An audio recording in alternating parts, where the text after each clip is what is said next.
उन्होंने बोला इस आरबीआई बॉन्ड की जो कीमत है वो है 29 करोड़ रुपए। ऐसा देखने में लग रहा था कि सच में ये बहुत रिच पीपल हैं। ठीक है, पूरा बैग भरा हुआ था 500 की नोट से, चेन खोल के करीब 20-25 गड्डियाँ बाहर कर दी। मतलब ये आपको इतना कंफ्यूज करके रखते हैं कि आप समझ नहीं सकते हो कि ये जेन्युइन है क्या है। चाहता नहीं हूँ कि मैं अपने 10 करोड़ रुपए यहाँ इन्वेस्ट करूँ और नज़र में आऊँ लोगों के। लेकिन मार्केट में बहुत सारे एजेंट्स ऐसे भी हैं जो कहते हैं जी आप 10 लाख रुपए डाल दो, 6 महीने में मैं आपको एग्जिट करवा दूंगा, 10% बुकिंग अमाउंट डाल दो, 6 महीने में एग्जिट करवा दूंगा। ऐसा कुछ होता नहीं है।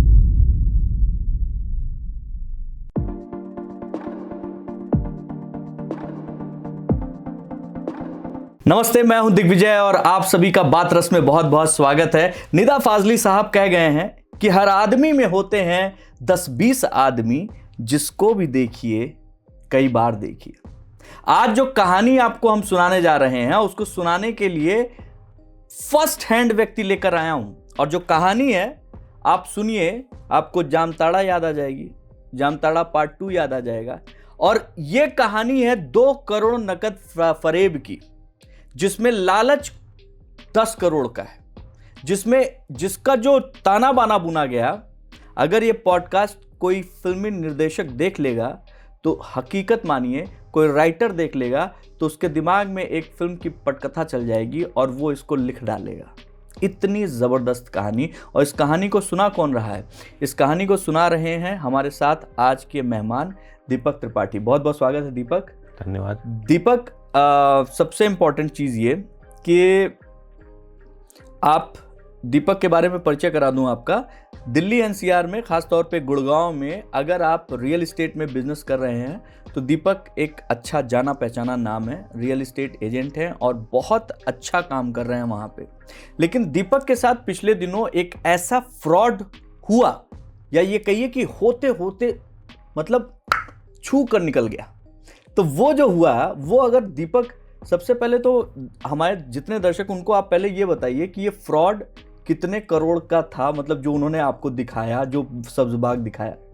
उन्होंने मुझे दिखाया करीब 10 करोड़ रुपए। 10 करोड़ का इन्होंने जो है, ये 10 करोड़ का सपना दिखाया कि 10 करोड़ मिलने वाले। अब आप ये समझिए साहब कि 10 करोड़ का सपना दिखाया, लेकिन उस सपने तक पहुंचने के लिए उसके पहले इन्होंने जो भूमिका, जो पृष्ठभूमि बनाई थी, जो अपना होमवर्क किया था, वो लाजवाब था। दीपक, सबसे पहले तो आप वहां से शुरू कीजिए कि ये फ्रॉड था क्या और कैसे आप तक ये लोग पहुंचे और कैसे इन्होंने आपको फंसाने की कोशिश की। आज से लगभग 1-1.5 महीने पहले ऑनलाइन प्लेटफॉर्म पे एक बंदे की क्वेरी आती है मेरे पास। तो जनरली लीड में डायरेक्ट हैंडल नहीं करता, अपनी टीम को दे देता हूँ। तो मैंने अपनी टीम को जो है वो लीड दी। मैंने कहा बात करो इनसे। इन्होंने एक महंगे प्रोडक्ट के लिए क्वेरी की थी जिसकी प्रॉपर्टी कॉस्ट लगभग 10 करोड़ रुपए जाती है। तो वहाँ से बातचीत शुरू हुई। उन्होंने बोला कि मेरे बॉस को चाहिए, उनका, हम झारखंड से बोल रहे हैं और उनका जो है गुड़गांव में इन्वेस्टमेंट करने का प्लान है, करीब 10 करोड़ रुपए का प्लान है। तो आप क्या सजेस्ट कर सकते हो हमें? तो मेरी टीम ने उन्हें 2-3 प्रॉपर्टीज सजेस्ट की कि ये यहाँ पे है, ऐसा है। तो एक जैसे नॉर्मल एक बायर होता है कि अगर मैं अपना पैसा लगा रहा हूँ, मेरे पैसे की क्या सेफ्टी है, कहाँ पे आप दे रहे हो, क्या फ्लैट कौन से बिल्डर का दिलवा रहे हो, टोटल कॉस्ट कितनी की जा रही है, पेमेंट प्लान क्या है, नॉर्मल बायर की तरह इन्होंने सब कुछ समझा। और फिर टाइम लिया एक दिन का कि हम सोच के बताते हैं।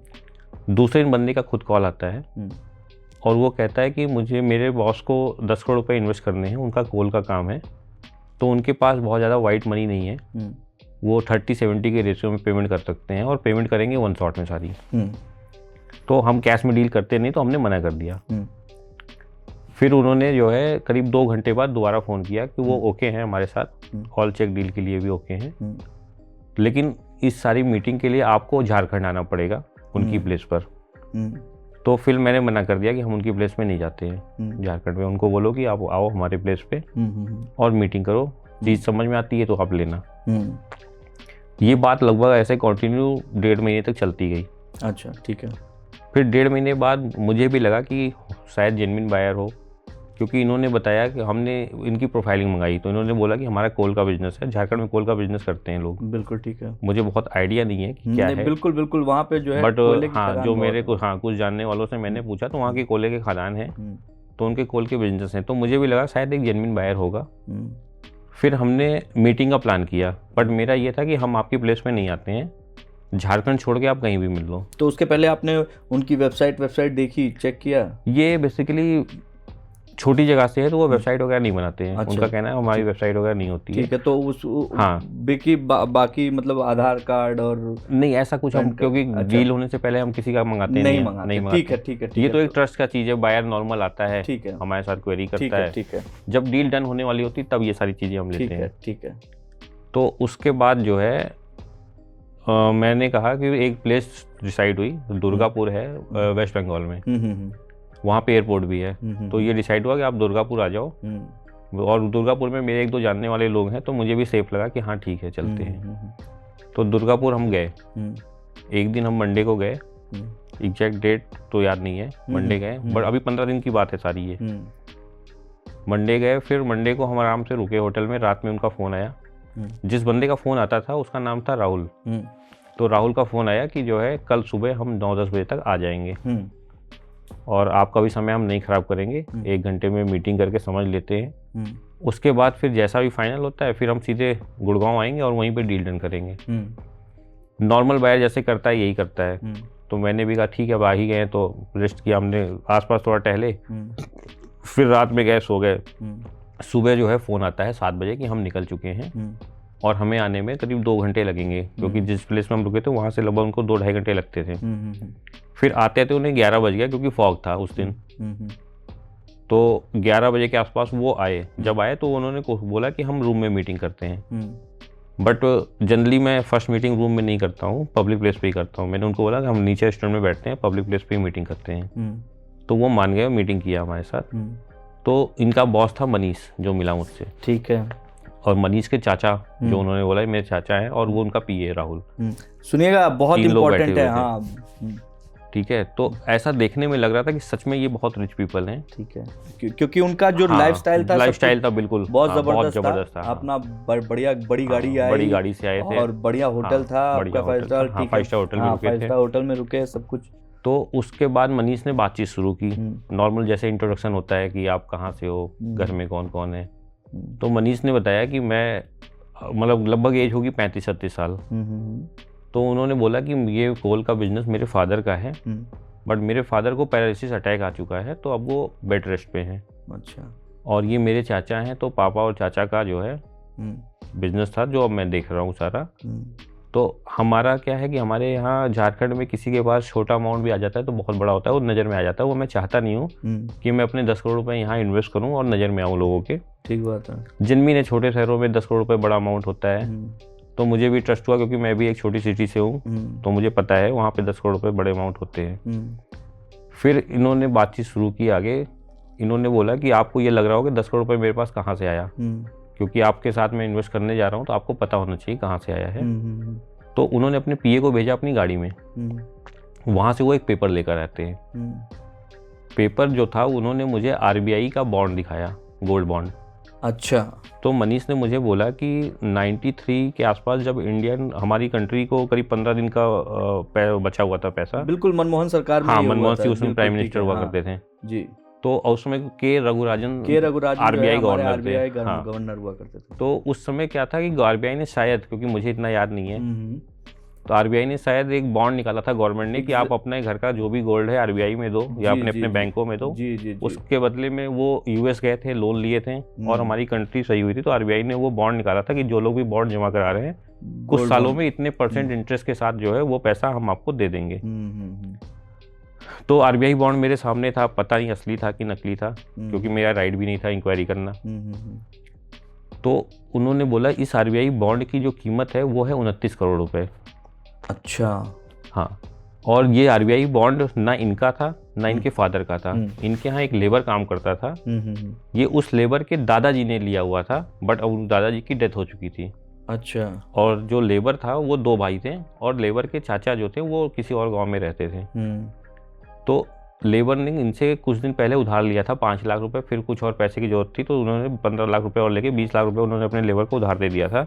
बट पैसा चुकाने के लिए लेबर के पास पैसा था नहीं, तो ये आरबीआई बॉन्ड था उसके पास, तो वो ले जाके मनीष को दिया कि सर हमारे पास तो पैसा नहीं है, ये इसका कुछ अगर हो सकता है तो आप करवाइए।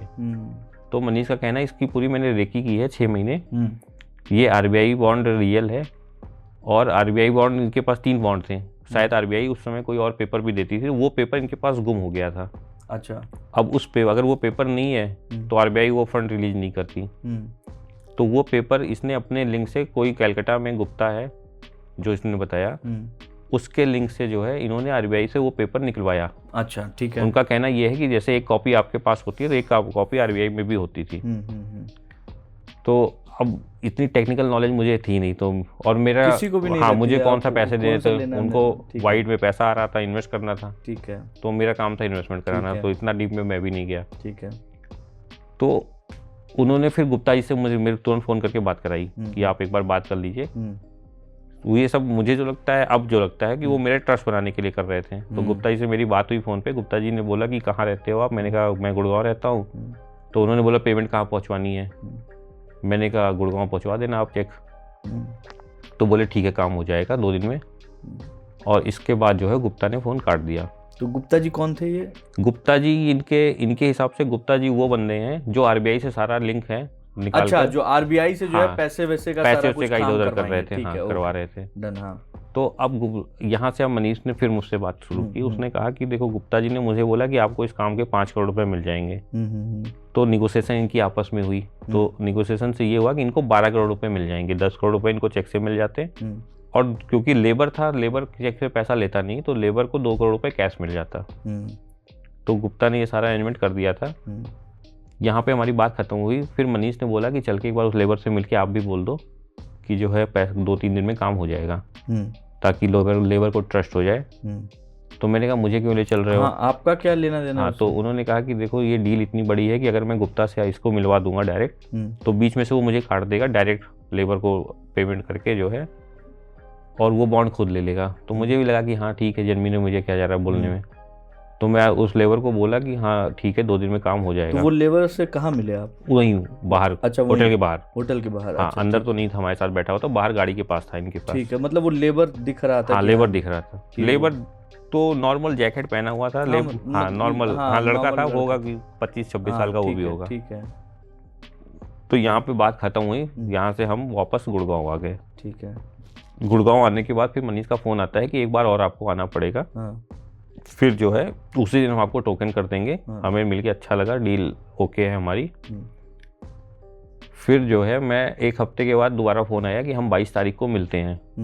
बस 22 तारीख वेडनेसडे था। ठीक है। तो मैं ट्यूसडे को दोबारा निकल गया और 22 तारीख को सुबह 9 बजे मिलना था हमें, कि वो आते और फॉर्म अपना फिल करते और डील डन होती। बट मनीष ने सुबह 6:30 बजे फ़ोन कर दिया कि मैं आ रहा हूँ। आधे घंटे में वो आ भी गया, 7:30 तक। हाँ, 1 घंटे में आ गया अप्रॉक्स। अच्छा।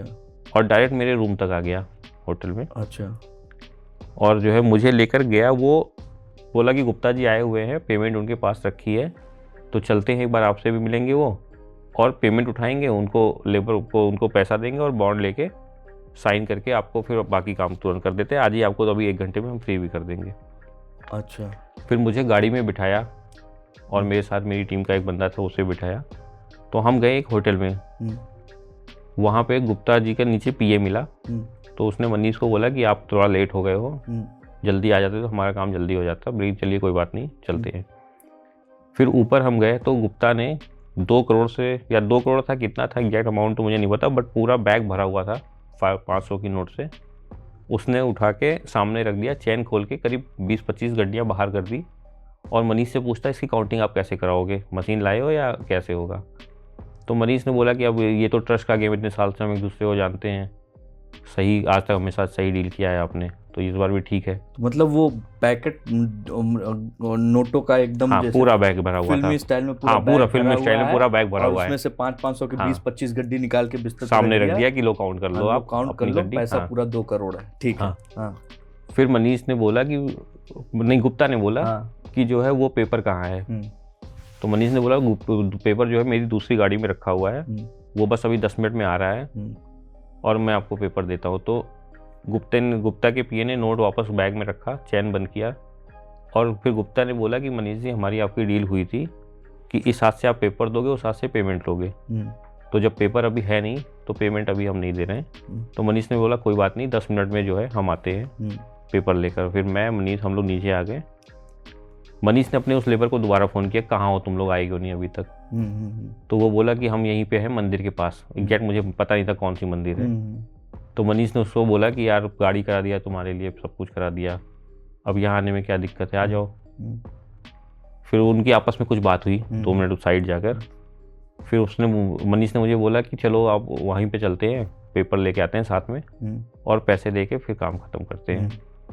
फिर बैठा के करीब 10 मिनट की ड्राइव पे कोई जगह पे मिला, तो वो 2 लेबर और एक बंदा उसका भाई, शायद दोनों भाई खड़े थे और वो बिना अकेले खड़े थे, ना कोई पेपर था उनके पास ना कुछ था। तो मनीष उतरा गाड़ी से, पूछा कहाँ है चाचा, गाड़ी कहाँ है। तो इनके जो चाचा थे, मतलब जो दूसरे दादा के छोटे भाई बेटे, वो शायद झारखंड बॉर्डर पे ही रुक गए थे, जो उन्होंने बताया कि झारखंड बॉर्डर पे इन्होंने रुक गए हैं और ये कह रहे हैं कि पैसा मेरे घर पहुंचाओ तभी मैं पेपर दूंगा। अच्छा।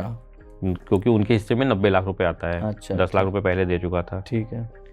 फिर मनीष 2 मिनट और बातचीत कुछ किया होगा, फिर मुझे बोला कि आप एक काम करो, आपको होटल पहुंचवा देता हूँ, मैं अभी बॉर्डर यहीं आधे घंटे की दूरी पे है, चाचा को समझा के लेके आते हैं हम और काम ख़त्म करते हैं। तो इन्होंने मुझे होटल पहुंचवा दिया। मैं अपना होटल चला गया। फिर थोड़ी देर में गुप्ता का फ़ोन आता है मेरे पास, गुप्ता के पीए का, कि सर देखिए हमारी बातचीत हुई थी, पेपर देना है और पैसे लेने हैं, वो तो अभी हुआ नहीं, तो अब एक काम करते हैं कि हमने होटल चेंज कर दिया है, जब पेपर आपके हाथ में आएगा तब आप बताना, फिर हम जगह बता देंगे कहाँ पे आना है। मैंने कहा ठीक है, वो मनीष जी से आप बात कर लेना। फिर फ़ोन कट हो गया, क्योंकि मेरा कोई रोल नहीं था, तो मैं क्या बात करता। आपको फ़ोन करने का औचित्य भी नहीं था, ठीक है। हाँ। फिर 1 घंटे बाद मनीष का फ़ोन आता है कि चाचा मान नहीं रहे हैं, वो कह रहे हैं 90 लाख रुपए कैश अभी पहुँचाओ, और ये इनको मैं समझा रहा हूँ कि जो है चलो आप, फिर भी वो चल नहीं रहे, तो एक काम करिए आप लोग फिलहाल अभी गुड़गांव निकलिए और हम पेपर वगैरह लेके सारा काम अब गुड़गांव में ही करेंगे, सारा पैसा वहीं मंगाएंगे, वहीं इनको पैसा देंगे, क्योंकि अभी 10 मिनट में मैं 90 लाख रुपए इनको दे नहीं सकता, पेपर अरेंज करने में मुझे टाइम लगेगा, मतलब पैसे अरेंज करने में। तो मैं आ गया गुड़गांव और ये अपना पूरा दिन मीटिंग वहाँ क्या की है मुझे नहीं पता। शाम को फिर 8 बजे फ़ोन आता है मनीष का कि मैंने काम इनको 7 लाख रुपए और दे दिया है और एक पेपर एग्रीमेंट साइन करा लिया है, ग्राम प्रधान को भी इन्वॉल्व किया है। इन्होंने बोला प्रधान जी भी आए हैं, उनके भी साइन करवा लिया है, उनके सामने ये सारी डील हो गई है। तो 17 लाख दे गए हैं, बाकी जो पैसा बचा है तो वो हमने 1 हफ्ते का टाइम ले लिया है और वो पेमेंट मैं इनको कर दूंगा, फिर पेपर उठा लूँगा। 2 दिन के बाद फिर से मनीष का फ़ोन आता है, ठीक, कि जो है मैंने 56 लाख रुपए अरेंज कर लिया है, तो 29 लाख रुपए और है, वो मैं इनको चेक दे दूंगा और पेपर उठा के लाऊंगा, कल सुबह जाऊंगा। सुबह 9 बजे दोबारा फ़ोन आता है मनीष का कि चाचा मान नहीं रहे हैं, वो कह रहे हैं हमको कैश ही दो, हमें चेक नहीं चाहिए। तो अब देखते हैं कैसे होता है, हम समझाते हैं, या तो आप समझाइए। मैंने कहा दे दो फ़ोन, समझा देता हूँ। मैंने कहा मैंने चाचा को समझाया, मैंने कहा 29 लाख रुपए आपके अकाउंट में तो आया, ज़्यादा सेफ है, कैश लेके क्या करोगे आप। अच्छा, वो जिससे आप बात कर रहे थे उसको आपको लग रहा था कि गांव वाला बंदा है? हाँ बिल्कुल, जैसे नॉर्मल होता है कि अरे जी नहीं लेंगे हम, गांव वाले जैसे करते हैं कि अरे हमको तो हमारा पैसा चाहिए, हम काम करते हैं, हमारा हाँ बिल्कुल सेम ऐसे ही चल रहा था। ठीक ठीक, मतलब बिल्कुल रियल लग रहा था। आप इसमें पूरा देख के समझ नहीं पाओगे ठीक है कि कुछ रियल नहीं है। ठीक है। फिर मैंने समझाया, लेकिन चाचा माना नहीं। फिर मनीष से मैंने बोला, मैं कहा देखो मान नहीं रहे हैं, अब आप देख लो क्या करना है, अपना अरेंज करके देना है, क्या करना है।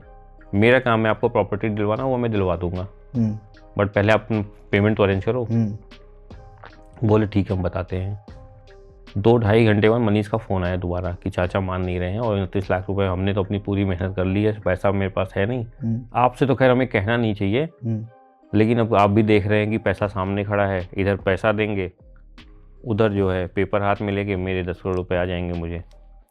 मैंने कहा बात तो सही है। तो उसने बोला आप कहीं से अरेंज कर लीजिए, अगर आपके पास हो तो आप लेके आ जाइए पैसा। और 29 लाख, हाँ 29 लाख रुपए आप मुझे दे दो, लेके आ जाओ, बल्कि लेके आ जाओ आप, एक बार और आपको बुलाएंगे, आप पैसे लेके आप आ जाओ, या मेरे पास जो है ट्रांसफ़र कर दो, कुछ भी कर दो, तो मैं इनको पैसे देके पेपर लेके आपके पैसे तुरंत आपको दे रहा हूँ, आ ही जाऊँगा। ठीक ठीक ठीक। यहाँ पे मुझे लगा कि अब कुछ गड़बड़ है। अच्छा, हाँ, क्योंकि अभी तक तो ये मुझे पेमेंट दे रहे थे और मैं इनको फ्लैट दिलवा रहा था। हाँ, अब ये उल्टा मुझसे पैसा मांग रहे हैं। तो यहाँ पे मैंने मना कर दिया कि जो है मेरे पास 29 लाख रुपए तो है नहीं, आप अपने लेवल पे अरेंज करो, क्योंकि मैं तो नहीं कर पाऊंगा। अगर किसी से मांगूंगा भी तो 1 घंटे में तो मैं नहीं अरेंज कर सकता, मुझे भी चाहिए टाइम। ठीक। तो बोला आप टाइम ले लीजिए अपना। मैंने वहाँ भी मैंने कहा ठीक है बताता हूँ। फिर 1 घंटे बाद जो है गुप्ता के पीए का फ़ोन आता है मेरे पास वो बोलता है दीपक जी जो है आपको हम समझते हैं चलो 29 लाख रुपए इकट्ठा नहीं हो सकता, मेरे पास 12 लाख रुपए रखे हैं, क्योंकि मेरी सर से बात हो चुकी है, अब सर को ये काम नहीं करा के दूंगा तो मेरी भी बेइज्जती होगी। तो 12 लाख रुपए मेरे पास मेरी सिस्टर की मैरिज के लिए रखे हैं, वो मैं मनीष जी को दे देता हूँ, क्योंकि मुझे पता है मनीष जी ईमानदार आदमी है, इतने साल से मेरे साथ जुड़े हुए हैं, तो मुझे पता है पैसा तो आ ही जाएगा, आज दूंगा कल आ जाएगा। तो मैंने कहा ठीक किए, दे दो, आप कर लो आपस में मैनेजमेंट। ठीक बात। फिर बोला लेकिन 17 लाख रुपए कम पड़ रहा है, वो आपको अरेंज करना पड़ेगा।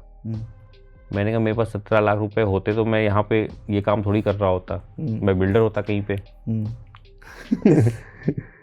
तो मैंने वहाँ भी मना कर दिया, बोला नहीं कि आप कोशिश करना पड़ेगा, इतना हो गया है।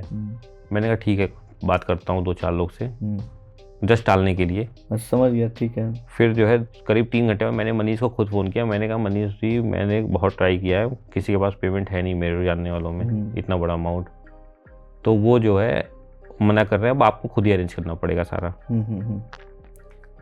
फिर बोला ठीक है हम देखते हैं। शाम के टाइम में राहुल का फ़ोन आता है मेरे पास, जो इनका पीए है।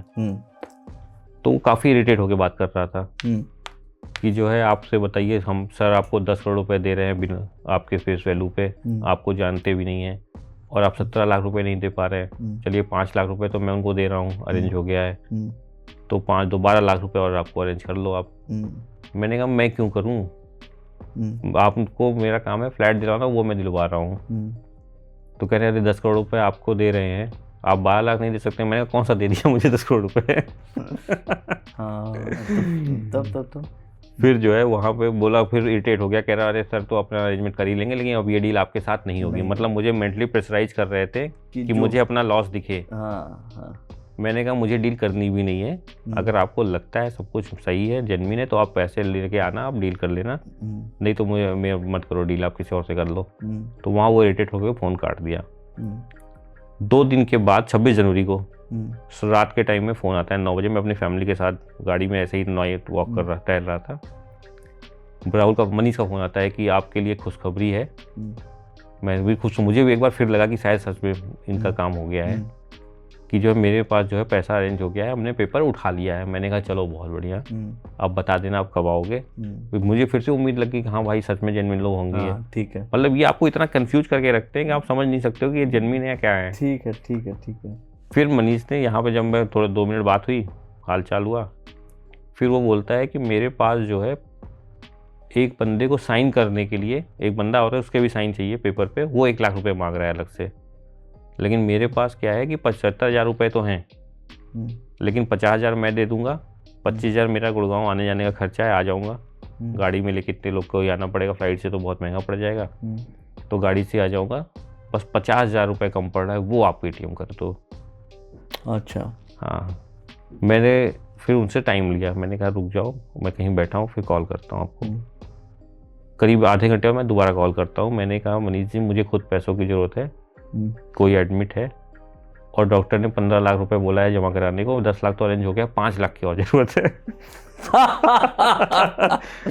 तो मनीष समझ गया, वो कह रहा है अरे हम आपसे 50,000 मांग रहे हैं, आप मुझसे ही 5 लाख मांग रहे हैं।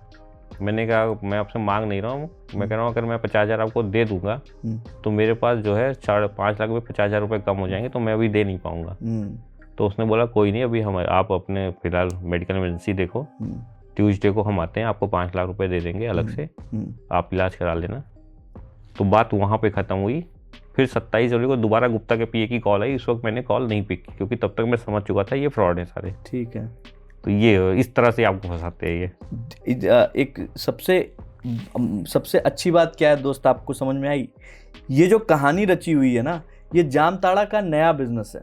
जामताड़ा का नया बिजनेस इसलिए कह रहा हूँ क्योंकि अब तक आपको फोन करके, है ना दीपक, हाँ, अब तक आपको फोन करके आपको समझाया जाता था। लेकिन अब अगर आपके पास पैसा है, अगर आपके पास कोई पोजीशन है, तो आपकी रेकी की जाती है। मुझे लगता है आपकी पहले इन्होंने रेकी की होगी, और रेकी करके ये पता लगाया होगा कि आप रियल एस्टेट में अच्छा कर रहे हैं, आप गुड़गांव का एक अच्छा नाम है, और आपकी रेकी करने के बाद ये अपने टारगेट को चुनते हैं। बिल्कुल। और उस टारगेट को चुनने के बाद ये उस पर होमवर्क करके करीब 3 से 4 महीने देते हैं, और उस 3 से 4 महीने देने के बाद आपको बता दूं, जो ये जो फ्रॉड संगठन है, ये जो ऑर्गेनाइजेशन है, इनके पास करोड़ों के कैश होते हैं, इनके पास बड़ी बड़ी लग्जरी गाड़ियां होती हैं, ये 5 स्टार होटल्स में रहते हैं, इनके पास एक लंबी फहरिस्त होती है हर तरीके के आदमियों की। हाँ, मतलब हर पूरी उम्र टीम है, पूरी टीम है, हर उम्र का हर उम्र आदमी के यहाँ लोग पे हैं, उपलब्ध है।